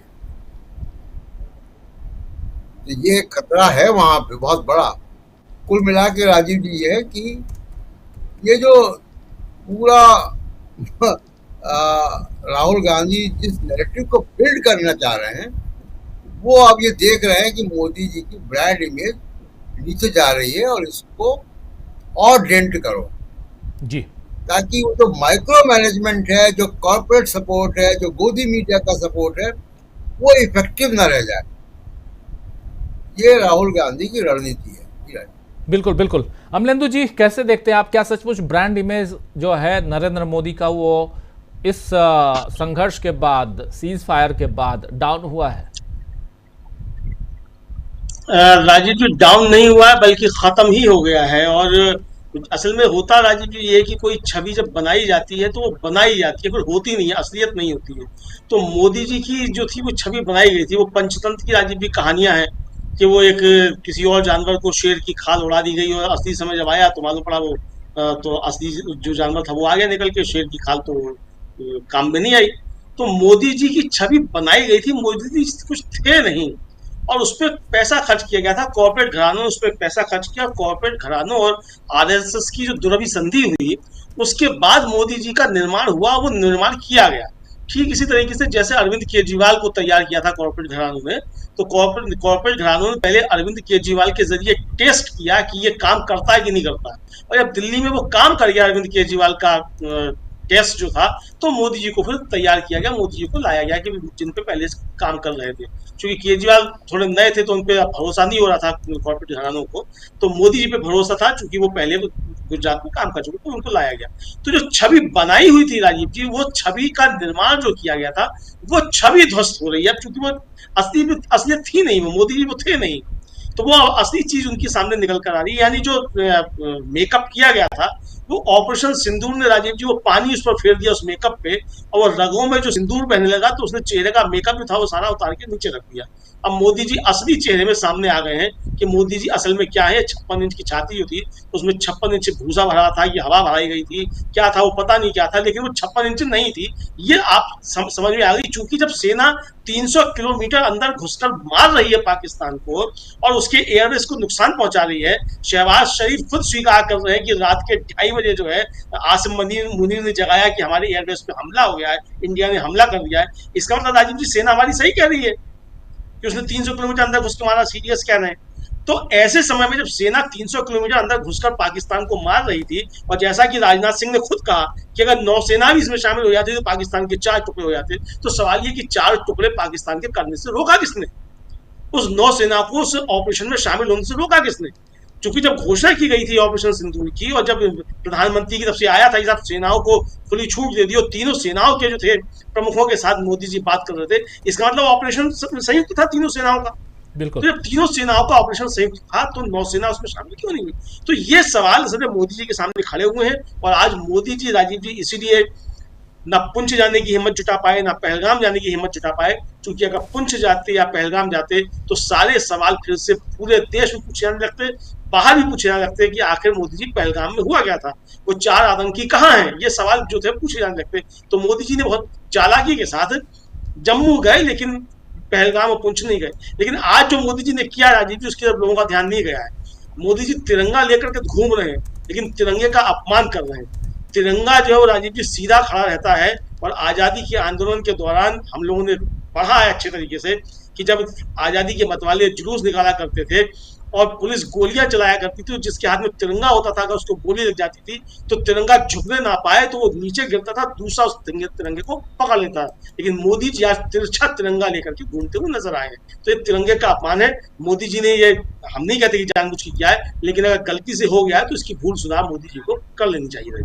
जी, आना चाहता हूं एक बार फिर धनंजय जी आपके पास। धनंजय जी, आपसे जरा समझना चाहता हूं कि क्या सचमुच आपको भी लगता है कि ये जो सरेंडर वाला मामला है, इसमें नरेंद्र मोदी को काफ़ी यहाँ, यानी सीज फायर का मामला, यहाँ काफ़ी डेंट पहुँचा है, नरेंद्र मोदी के ब्रांड इमेज को झटका लगा है, और इस पर राहुल गांधी और पलीता लगा रहे हैं कहें तो? क्या राहुल गांधी जिस ढंग से लगातार इस मसले को आगे बढ़ा रहे हैं, देखिए कोई दूसरा विपक्ष नेता बोले ना बोले, क्या बोल रहा है वो मायने नहीं रखता, लेकिन राहुल गांधी लगातार इस मसले को, इस बात को आगे बढ़ाने की कोशिश कर रहे हैं, इसको कैसे देखा जाए? और जबकि अब बिहार में चुनाव है और उधर पहलगाम में ये घटना घटी थी, नरेंद्र मोदी सीधे बिहार पहुंचे थे, तो उनको भी पता है कि बिहार का चुनाव किसी भी हाल में जीतना है, लेकिन राहुल गांधी बिहार 5 महीने में 5वीं बार, अब 6वीं बार पहुंच चुके हैं राहुल गांधी। तो इसका मतलब साफ साफ है कि बहुत गंभीर चुनौती के रूप में इसको विपक्ष भी देख रहा है, इंडिया गठबंधन देख रहा है। लेकिन क्या सीज फायर के कारण नरेंद्र मोदी बैकफुट पे आ गए हैं? बिल्कुल, आप जो कह रहे हैं वो सच्चाई है। सच्चाई इस तरह से है कि देखिए, जब ये हुआ, जब घटना हुई 22 अप्रैल को, तो नरेंद्र मोदी जी वहां विदेश का दौरा कैंसिल कर करके आए और बिहार जाकर के बोले। बिहार जाकर ही क्यों बोले, इसको अगर आप पढ़िए तो बिहार जाकर के यार बोला, क्या बोला, बड़ा भारी डायलॉग बोला।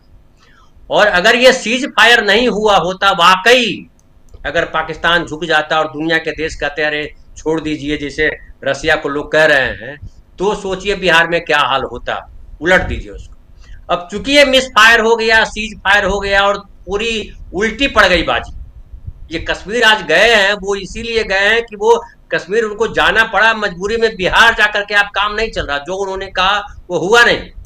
और गांव गांव में नरेंद्र सरेंडर तो अभी 2-4 दिन पहले बोला है राहुल गांधी ने, लेकिन मैं उस समय की बात करता हूं जब सीज फायर हुआ, उसके 1 या 2 दिन बाद मैंने फोन किया वहां बिहार, कई लोगों से बात की मैंने, तो मैंने महसूस किया कि गांव गांव में पहुंच गया मैसेज। शहर की बात नहीं कर रहा हूं मैं, गांव की बात कर रहा हूं। गांव में ये मैसेज गया कि ये ठीक नहीं हुआ, पाकिस्तान को दौड़ा करके मारना चाहिए था।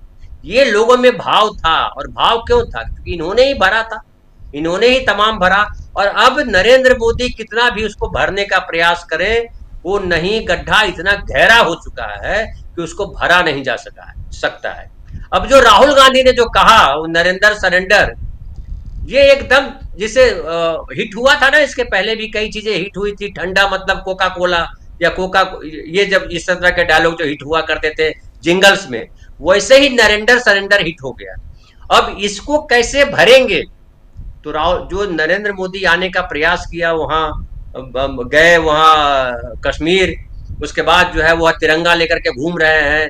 फिर वो अभी ट्वीट करके बता रहे हैं कि कनाडा ने हमको बुलाया है, उनके प्रधानमंत्री ने हमको मैसेज किया, वगैरह वगैरह। ये सब भरने की कोशिश है। लेकिन बिहार में नरेंद्र मोदी का पहले भी जलवा नहीं था, मैं नहीं मानता हूं। जैसे आप बोल रहे थे हमारे प्रशांत भाई की ब्रांड मोदी की वजह से जीतते रहे चुनाव, बिहार में ब्रांड मोदी ने भी चुनाव नहीं जिताया। अगर 2014 के चुनाव की खाली बात करें, 2014 के लोकसभा चुनाव में नीतीश कुमार अलग लड़े, कांग्रेस पार्टी और आरजेडी अलग लड़े, और बीजेपी अलग लड़ी। और बीजेपी के साथ अलग नहीं थी, बीजेपी के साथ कई लोग थे। उसमें चिराग पासवान थे, उसमें मांझी थे, उसमें उपेंद्र कुशवाहा थे, तमाम लोग उनके साथ खड़े थे। और तब जाकर के 30 के आसपास सीटें आई थी नीतीश कुमार ये को बीजेपी को। फिर 2019 का चुनाव अगर याद कीजिए तो बीजेपी 17 सीटों पर आ गई थी चुनाव लड़ने के लिए। अपनी जीती हुई सीटें छोड़ दी थी। वो क्यों छोड़ी थी? क्योंकि बीजेपी को एहसास था कि हमारी वजह से, नरेंद्र मोदी जी की वजह से बिहार में जीत नहीं मिल रही है। फिर 2024 का चुनाव याद कीजिए कि नीतीश कुमार खत्म हो गए, नीतीश कुमार खत्म हो गए, फिर नीतीश कुमार को लेकर के आए। लेकिन नीतीश कुमार अब फाइनली खत्म हो गए हैं, ये बिहार के लोग भी समझ रहे हैं। और अब जब नीतीश कुमार नहीं है तो कौन होगा? मैं दोहरा रहा हूं बात को। वो बात जो है बहुत सही टाइम पे कांग्रेस पार्टी ने जो शुरू किया, और ईडब्ल्यूएस, दलित और पिछड़े पे जो कंसंट्रेट किया कांग्रेस पार्टी ने, उसका बेहद फायदा होता दिखाई पड़ रहा है। और एक और बात, जो मध्य प्रदेश में राहुल गांधी ने कहा था 2 दिन पहले 3 दिन पहले भोपाल में, कि हम जो है पंचायत स्तर के, जो ब्लॉक स्तर के, जो जिला स्तर के नेता है, उनको हम प्रमुखता देंगे। और 55 ऐसे नेता हमको दीजिए, मध्य प्रदेश की बात कर रहा हूँ, 55 ऐसे नेता दीजिए, उसके बाद हम जो है कैसे लड़ते हैं।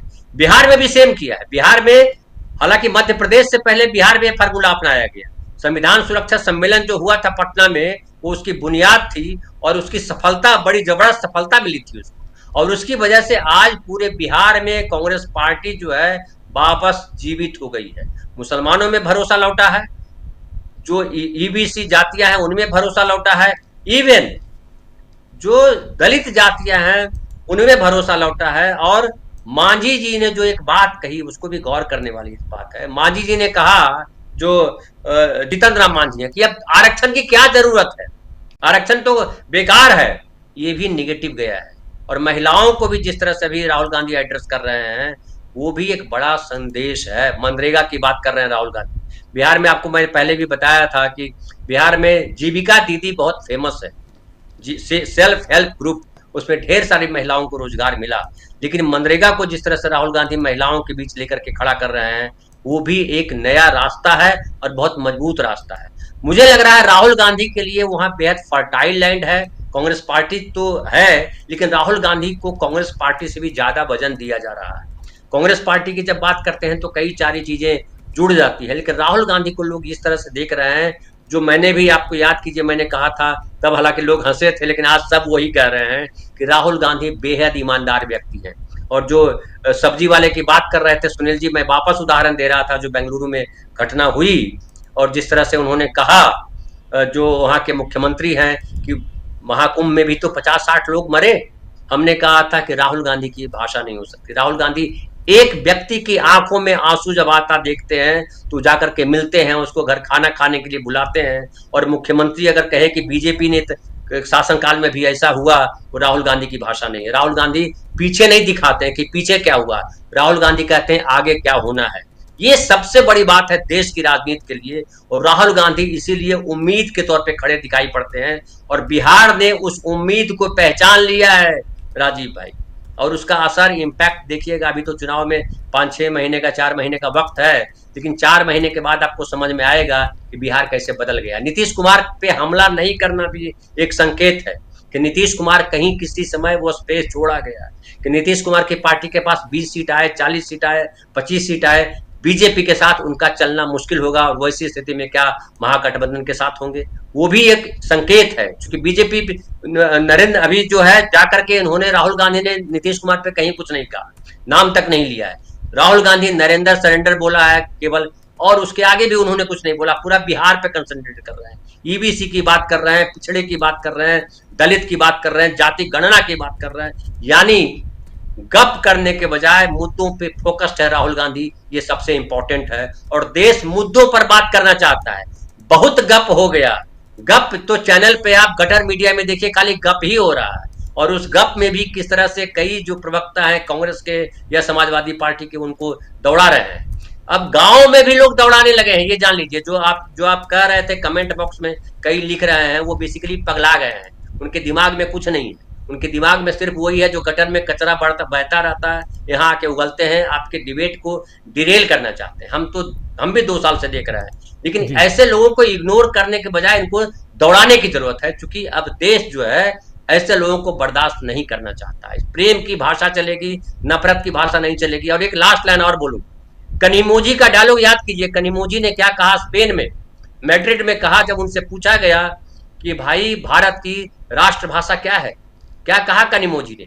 कनिमोजी ने कहा कि भारत की राष्ट्रभाषा अनेकता में एकता है, विविधता में एकता है। ये बहुत बड़ी बात है, ये संविधान है जो राहुल गांधी लेके चल रहा है। जी, तो पूरे देश से ये स्वर आ रहा है कि राहुल गांधी जो रास्ता दिखा रहे हैं वही रास्ता है भविष्य का रास्ता। जी बिल्कुल बिल्कुल, आप सही कह रहे हैं, बिल्कुल सही कह रहे हैं। जरा सुनील जी आपके पास आना चाहता हूं। बिहार को लेकर कांग्रेस की जो नीतियां हैं या इंडिया गठबंधन की जो वहां का जो महागठबंधन है उसकी जो नीतियां हैं, वो कैसे आज की तारीख में जब राहुल गांधी 6वीं बार पिछले 5 महीने में पहुंच चुके हैं बिहार, उसको कैसे देखते हैं आप? और एक चुनौती इस भारत और पाकिस्तान के संघर्ष के बाद सामने आई थी, एक चुनौती थी कि अब नरेंद्र मोदी शायद और मजबूत हो जाएंगे, लेकिन वो चुनौती तो बिल्कुल दिखाई नहीं देती है।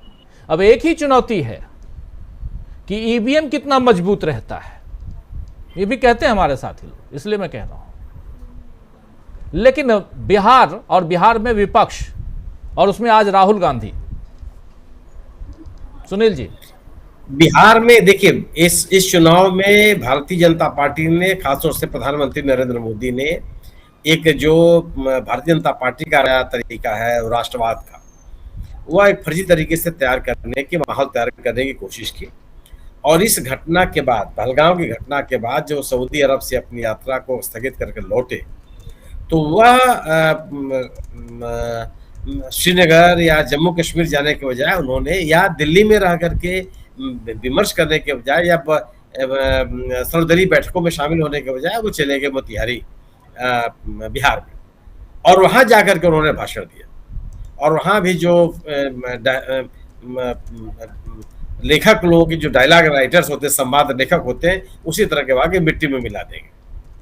लेकिन वह माहौल बन नहीं पाया, और बनने के पीछे, न बनने के पीछे सरकार ही जिम्मेदार है। वजह कि सरकार पहलगाम की घटना को लेकर के कोई बात करने के लिए तैयार नहीं है। पहलगाम की घटना में शामिल लोगों के बारे में कोई बात करने के लिए तैयार नहीं है। जो ये संघर्ष हुआ, सैनिक संघर्ष हुआ पाकिस्तान के साथ, और जो युद्ध विराम हुआ, उसके बारे में कोई साफगोई से बात करने के लिए तैयार नहीं है। सेना ने जो काम किया उसको लेकर किसी के मन में कोई संदेह नहीं है, लेकिन युद्ध विराम का निर्णय सेना का नहीं है, युद्ध विराम का निर्णय सरकार का है। तो युद्ध शुरू करना और युद्ध विराम दोनों निर्णय सरकार का है। युद्ध शुरू करने के पीछे जो हासिल था वो आपको बताना पड़ेगा, और युद्ध विराम क्यों कर दिया आपने अचानक, ये भी आपको बताना पड़ेगा। और जो बात भारत के बारे में भारत हमेशा कहता रहा है कि वो अपने द्विपक्षीय मसलों में किसी तीसरे व्यक्ति हस्तक्षेप स्वीकार नहीं करता, उसमें अचानक ट्रंप साहब कूद पड़े, और ट्रंप लगातार बोल रहे हैं। उस मुद्दे पर भी सरकार चुप रही, कुछ भी नहीं बोल रही है। वो एक बार भी ट्रंप का नाम तक लेने के लिए तैयार नहीं है कि क्या हुआ और क्या नहीं हुआ। और एक जो बात, और इस संघर्ष के दौरान दुनिया के पैमाने पर भारत के साथ किसी का न खड़ा होना, ये बड़ी कूटनीतिक फेल्योर थी। भारतीय प्रधानमंत्री के बारे में हमेशा से कहा जाता रहा, उनकी विदेश यात्राओं को लेकर के, कि दुनिया में भारत का डंका बज रहा। जब डंका वाकई बजने की स्थिति आई, जिसे बजना चाहिए था और दिखना चाहिए था, वो कहीं नहीं दिखाई पड़ा। लोगों को यह निराशा हाथ लगी कि अब तक जो कहा जाता रहा वो कहाँ गायब हो गया। तो जो राष्ट्रवाद का नारा बीजेपी तैयार करने का प्रयास कर रही थी, वो एकदम खत्म हो गया। आज सरकार और भारतीय जनता पार्टी बैकफुट, उसको समझ में नहीं आ रहा है वो करे क्या, किस बात को करे। इसीलिए वह पूर्ववर्ती घटनाओं का उल्लेख कर रही है और वो अभी जो खुद उसके खिलाफ जाते हैं। इसलिए वो बार बार फिर नैरेटिव बनाने का प्रयास कर रही है कि प्रधानमंत्री की आलोचना यानी देश की आलोचना और सेना की आलोचना, एक रटा रटाया जो उनका एक्सक्यूज होता है, उसी को लेकर के आगे बढ़ने की कोशिश कर रहे हो, लेकिन वो कोई सुन नहीं रहा है उसे। तो जो एक राष्ट्रवाद का नैरेटिव बना करके भारतीय जनता पार्टी बिहार की राजनीति करना चाहती थी, वो उसके हाथ से निकल गया। अब मुद्दों की बात आ गई। वहाँ मुद्दों में आज जो राहुल गांधी ने चुना है, मैं धनंजय जी की बात से सहमत हूं कि उन्होंने टारगेट कर रखा है प्रधानमंत्री को। वो नीतीश कुमार के बारे में कोई बात नहीं कर रहे हैं, वो दरवाजा खुला रखना चाहते हैं। और इस चुनाव में नरेंद्र मोदी के ऊपर हमला, यह बिहार की राजनीति के लिए बहुत ज़्यादा जरूरी है कि एक जो आभा मंडल बना हुआ था प्रधानमंत्री को लेकर के, उस आभा मंडल को तोड़ने की कोशिश। और ये जो उन्होंने एक बात कही, भाई प्रधानमंत्री के बारे में क्या कहा जाता, नरेंद्र मोदी जी के बारे में क्या कहा जाता था, या नरेंद्र मोदी ने खुद किस तरह की बातें कही थी। पॉलिसी पैरालिसिस से यूपीए सरकार के बारे में, कठोर निर्णय लेने के लिए सरकार जानी जाती है, एक ऐसे निर्णय ले सकते हैं जिसकी लोग उम्मीद नहीं करते। प्रधानमंत्री ये कहते थे कि ये जो डोजियर का लेन देन है, ये प्रेम पत्र लिखना आप बंद कीजिए और लाल लाल आंखें दिखाइए। एक माहौल बनाया था, खुद एक ऐसा ऑरा क्रिएट किया गया था कि एक नरेंद्र मोदी ऐसे व्यक्ति हैं जो किसी सीमा तक और कोई भी निर्णय ले सकते हैं। वह पूरा का पूरा जो परसेप्शन था, वह इस युद्ध विराम को लेकर के ध्वस्त हो गया। तो जो राहुल गांधी ने नारा दिया कि नरेंद्र सरेंडर, यह लोगों के मन में उठते हुए सवालों को और गंभीर कर गया। और यह बात बिहार में क्या पूरे देश में उपस्थित है। और यही कारण है कि भारतीय जनता पार्टी ने इस ऑपरेशन सिंदूर को लेकर के जो भी राजनीतिक कार्यक्रम शुरू किए, उसको सफलता नहीं मिली। वो सफलता मन जन भागीदारी के हिसाब से। आप याद कीजिए कि तिरंगा यात्रा इन्होंने शुरू किया था, क्या हुआ उसका असर क्या हुआ। इन्होंने सिंदूर बांटने के कार्यक्रम की घोषणा की थी, उसको उन्होंने फर्जी खबर करार दिया। 28 दिन के बाद उन्होंने एक जो महिलाओं के सम्मेलन भोपाल में करने वाले थे, जिसमें बात कही जा रही थी कि सोफिया कुरैशी और जो विंग कमांडर, उनके फोटो लगाने की बात कही गई थी, उसको भी उन्होंने इनकार कर दिया। जबकि अखबारों ने बाकायदे भारतीय जनता पार्टी के जो अल्पसंख्यक मोर्चे के अध्यक्ष है, उनको कोट करते हुए खबर लिखी थी, उसको भी उनको वापस लेना पड़ा। यानी कि एक जो राष्ट्रवाद का नारा बनाने की कोशिश की जा रही थी, वो चल नहीं पाया। अब जो मुद्दों को लेकर के राहुल गांधी चले हैं, जिससे महिलाओं का सवाल है, आरक्षण का सवाल है, पिछड़ों का सवाल है, दलितों का सवाल है, बेरोजगारी का सवाल है, जो इन मुद्दों को लेकर के जो उन्होंने बढ़ने की कोशिश की और उस वर्ग के लोगों से संवाद कायम करने का प्रयास किया, यह एक महागठबंधन की बड़ी ताकत है। और महागठबंधन इन सभी विषयों पर कम से कम एक साथ बोल रहा है, चाहे वो आरजेडी हो और चाहे वामपंथी दल हो और चाहे कांग्रेस हो। इनकी जो मिली जुली ताकत है इन मुद्दों पर, वो सबको दिख रही है और उन्होंने अपने आप को मुद्दों से अलग नहीं किया। और बिहार में जो मुद्दे हैं वही प्रभावी होंगे, नैरेटिव्स प्रभावी नहीं होंगे, जो भारतीय जनता पार्टी हमेशा से बनाती रही है। जी बिल्कुल बिल्कुल, जरा आना चाहता हूँ प्रशांत जी आपके पास। प्रशांत जी, कैसे देखा जाए ओवरऑल अगर हम देखते हैं तो यहाँ पर एक अलग दिशा में भटकते हुए नजर आते हैं नरेंद्र मोदी। अब भटकाव दिखाई दे रहा है साफ, आप भी बता रहे थे। दूसरी तरफ राहुल गांधी और टाइट करते हुए नजर आ रहे हैं, मुट्ठी टाइट करना जिसको बोलते हैं, वो करते हुए नजर आ रहे हैं खुल के। शायद 11 बार से ज्यादा वो बोल दिए सरेंडर। ये मेरी निगाह अब G7 पे है और 11 बार ट्रंप कह चुके सीज फायर और बहुत सी बातें हुई हैं, लेकिन मोदी जी ने उसको जवाब नहीं दिया। अब G7 की बैठक में यानी 15 से 17 के बीच में मोदी जी का आमना सामना होगा ट्रंप से। ये बहुत महत्वपूर्ण घटना होगी। और उस वक्त मोदी जी क्या कहते हैं और उस वक्त ट्रंप क्या कहते हैं, ये बहुत महत्वपूर्ण घटना होगी। और इसमें कुछ भी होता है तो वो राहुल गांधी का जो नैरेटिव है उसको मजबूती मिलेगी और वो और जोर से कहना शुरू करेंगे। अगर मोदी जी ने ट्रंप को कैमरे के सामने कहा कि आप भाई गलत कह रहे हैं, हमने सीजफायर किया था, पाकिस्तान ने करवाया था, पाकिस्तान ने कहा था हमसे, और फिर हमारे डीजीएमओ ने बात की और आप ये बात करना बंद करें, गलत बात, तो ऐसा तो अंतर्राष्ट्रीय स्तर पे होता नहीं है। और जितना भी कोई कहे कि ट्रंप को कोई गंभीरता से नहीं लेता, अरे ट्रंप को गंभीरता से लेता हो या ना लेता हो, वो अमेरिका है। अमेरिका को तो गंभीरता से लेना पड़ेगा ना, वो इलेक्टेड प्रेसिडेंट है, उनकी बात करने की शैली में न जाए। जी, नरेंद्र मोदी की जो भी आलोचना हो देश में, लेकिन वो भारत के प्रधानमंत्री हैं, तो इसलिए भी यूरोप या तमाम सारे देश तमाम सारी उनकी नीतियों पर सहमति या असहमति होती होगी, लेकिन राइट ऑफ नहीं कर सकते थे क्योंकि भारत के प्रधानमंत्री। तो ट्रंप के बारे में भी आप ये नहीं कह सकते कि उनको कोई गंभीरता से नहीं ले रहा है, गंभीरता से अमेरिका को लेना पड़ेगा। और दूसरी चीज ये कि जो ट्रंप ने एक गंभीर दिशा इस पूरे मसले पर ली थी, वो थी उसने मिलिट्री का इस्तेमाल करने की बात थी। वो भी जो भारत पाकिस्तान को हाइफेनेट किया, टैरिफ के साथ साथ मिलिट्री का मामला आ गया, ये सब बातें मोदी जी को सॉर्ट आउट करनी है। क्योंकि विदेश नीति जो है, अब विदेश नीति की परीक्षा है। अभी तक विदेश नीति के नाम पे इवेंट हो रहे थे स्टेडियम में, वो स्टेडियम नीति थी। तो वो अब विदेश नीति की शुरुआत हो रही है 11 साल के बाद। जाहिर सी बात है कि इनविटेशन लेट आया तो कोई ना कोई बैकडोर डिप्लोमेसी हुई होगी, तब तो ये इनविटेशन आया। इसलिए मैं कह रहा हूँ कि अब डिप्लोमेसी की शुरुआत हुई। अभी तक तो इवेंट मैनेजमेंट चल रहा था, परीक्षा की घड़ी है। और हम लोग यकीन से कह सकते हैं कि मोदी जी इसमें बहुत गंभीर होंगे, क्योंकि उनका पूरा जो आभा मंडल है, जिसकी चर्चा अभी सुनील जी कर रहे थे, वो आभा मंडल विदेश से ही आता है सब। यहाँ तो मामले दूसरे हैं। वो जितने बड़े बड़े स्टेडियम के जो फुटेज आती है, वही आभा मंडल है।